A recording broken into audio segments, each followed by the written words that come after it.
Hi, my name is Kalei Reisdorfer, and I am a freshman here at UVU.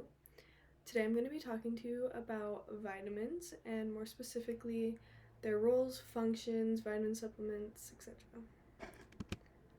What are vitamins? I'm sure that vitamins are not an unfamiliar subject for most of you. Whether it was growing up and taking your Flintstone gummies or taking your emergency packets when you were sick, we've all had some sort of encounter with an off-brand or an out of a over-the-counter source of a vitamin. So by definition, a vitamin is a carbon-containing substance needed in small amounts by the body. Vitamins cannot be synthesized in the body. This means that we cannot make them ourselves, and if we can't make enough of it. And that is why we rely heavily on foods as the main source and dietary supplements as a kind of second source. So there are two different types of vitamins that can be found in foods. There are water-soluble vitamins and fat-soluble vitamins. Water-soluble vitamins are vitamins that can be, excess amounts of it can be drained through urine or sweating. Therefore, they, if taken in excess amounts, cannot be toxic because the rest just gets drained out of us. But on the other hand, fat soluble, they cannot. They kind of form fat, and if taken in excess amounts, usually stick to your liver. They kind of target your liver, and it can cause severe bloating and pain and really detrimental effects to your liver. That is why fat soluble vitamins can be toxic to your health. And you should definitely do research before on which vitamins you're lacking, you're taking too much of, or you may need. But most times you aren't taking too much. It's more common to be deficient in a vitamin than to have too much of it. So to be considered a vitamin, your body cannot make enough to maintain health, and the absence of it leads to a deficiency that can be cured if vitamin is resupplied in time. Kind of backtracking to what I just said, but there are vitamins that our body can make. However, it cannot produce enough to keep us functioning the way that we are supposed to, which is one factor of being a vitamin, and the other, if we are deficient in it, but we are able to resupply it in enough time and we feel better and things resume to normal, then it is a vitamin. I want to also touch on the picture that I chose for this slide. I think it really embodies and is a really good example of what a vitamin is. So the picture is, as you can see, a pill capsule, and coming out of it are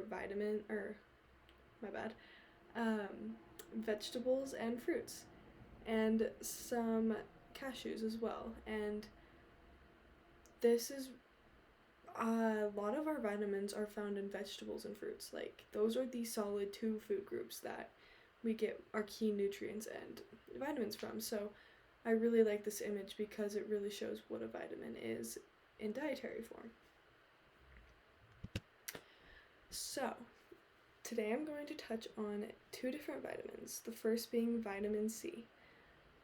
Based off the picture, you can see that oranges, I don't know about you guys, but that is the one thing that comes to my head when I think of vitamin C, is oranges. Other citrus fruits such as limes and grapefruits are very high producers or containers of vitamin C. So the definition, and excuse my typo, is a nutrient your body needs to form blood vessels, cartilage, muscle, and collagen in bones.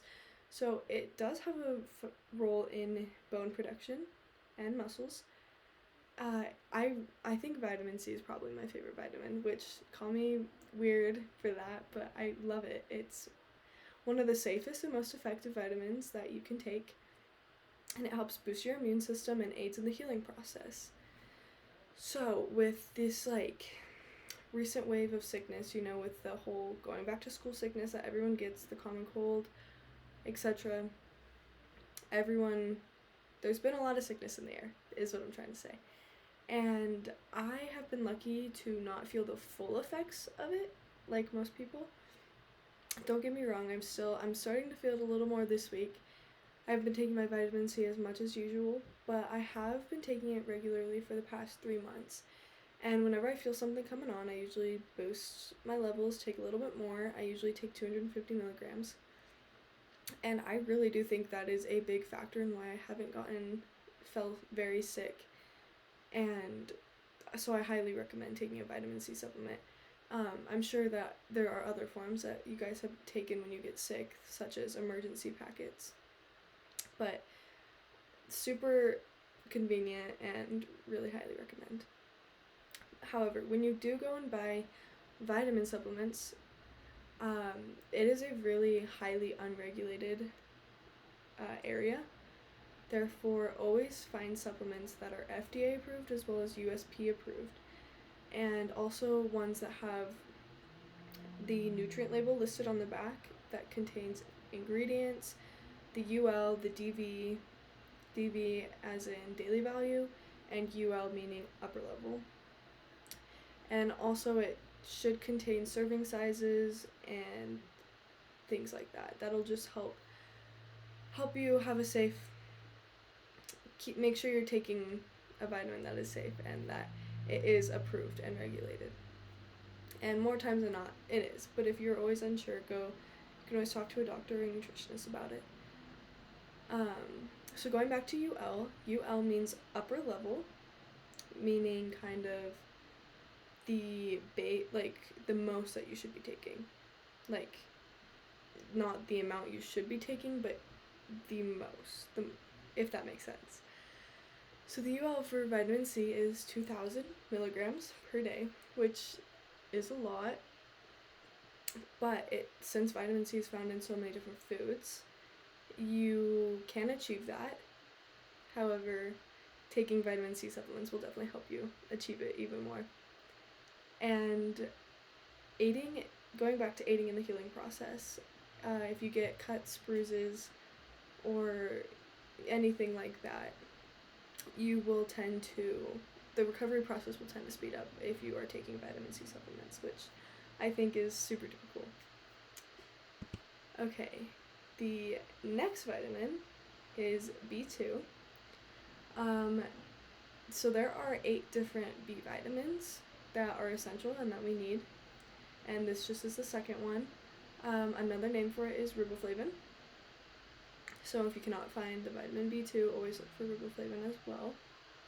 So the main functions of the vitamin B2 is that it breaks down food components, absorbs other nutrients, and maintains tissues. When it breaks down food components, this means that it helps in the process of breaking down proteins, carbs, fats, and just really speeds up that process. And when it absorbs other nutrients, that means it is helping to absorb other antioxidants that we consume as well as other vitamins. So it really just keeps our system moving smoothly and as fast and smoothly as possible. This is a water-soluble vitamin as well as vitamin C.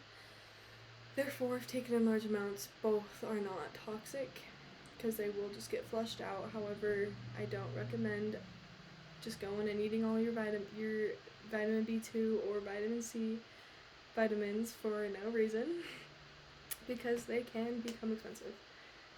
So, based off this picture, vitamin B2 is found largely in various meat and dairy products, poultry, nuts, different fats.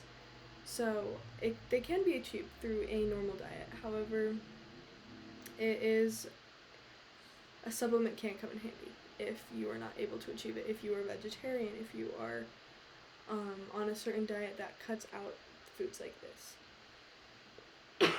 Excuse me. So when it comes to being deficient in one of these, it is important to look into your symptoms, what you're feeling. If you really do some research, if you are feeling kind of sick, kind of off, you're not sick, but you're not yourself, you're not totally feeling okay, definitely do some research, pointing down your main symptoms. Like recently, I have had my energy has been very, very low, and I've been getting very bad headaches. So, kind of did some research on my vitamins and found and tracked some of my foods, and I think I have been lacking a lot of vitamin B2. I haven't been eating as much meat as usual. So, I bought a supplement and I have been taking it, and a cool fact about vitamin B2 is I think all college students need to hear this, is it helps aid in the prevention of headaches, migraines, and also helps increase your energy levels, which is why I thought it was cool to add this in, because I don't know about you, but I have been feeling college and the stress of it all and the no sleep. So definitely, if you're feeling off, do some research, talk to a doctor, talk to a nutrition about it, because most likely you are having a deficiency in some type of vitamin or nutrients. To conclude, vitamins are essential. They are very essential to many functions in our body, whether it is breaking down different foods, absorbing nutrients, helping our body recover, jump back from sickness, etc. They're important and play many functions. But it is not always easy for us to gain all of these nutrients and vitamins we need through our diets. That is why we need supplements, and I highly recommend taking some if you do not think that you are able to achieve it through a change of diet. As in, like, adding in more vegetables, adding in more fruits or meats. Also, the water soluble and fat soluble, definitely do research before on which vitamin if you are choosing to increase or buy an over the counter vitamin. Definitely do some research before so you know what you're buying and if it is safe to take in high amounts. Thank you.